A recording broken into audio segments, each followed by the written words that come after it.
एक और आम खबर दें आपको, कौमी क्रिकेट टीम की ट्रेनिंग का इन्हिसार आज कोरोना टेस्ट रिपोर्ट्स पर मुनहसर है।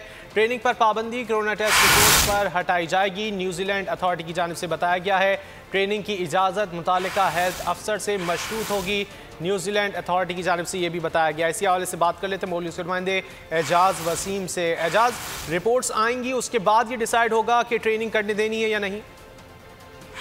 आज ही पाकिस्तान क्रिकेट टीम के खिलाड़ियों का जो दूसरा कोरोना टेस्ट है वो आज सुबह ले लिया गया है और इस कोरोना टेस्ट की रिपोर्ट की बुनियाद के ऊपर ये फैसला होगा कि जो कल पाकिस्तानी खिलाड़ियों की आइसोलेशन की खिलाफ वर्जियों की वजह से जो ट्रेनिंग की फैसिलिटी वापस लेने का ऐलान किया गया था, क्या वो दोबारा से ट्रेनिंग को इजाजत मिलेगी या नहीं मिलेगी। ये जो कोरोना टेस्ट रिपोर्ट कल सुबह जारी होगी तकरीबन पाकिस्तानी वक्त के मुताबिक सुबह 6 या 7 बजे, उससे ये फैसला होगा कि क्या खिलाड़ी ट्रेनिंग करेंगे या नहीं करेंगे। इसके अलावा मैं आपको साथ ये भी बता दूं कि पाकिस्तानी टीम के तमाम जो चमन रुकनी स्क्वाड है उनका दूसरा कोरोना टेस्ट भी ले लिया गया है और जो 6 खिलाड़ी पॉजिटिव आए थे उनका भी कोरोना टेस्ट दोबारा से ले लिया गया है। जी बहुत शुक्रिया एजाज इन तफसीलात के लिए।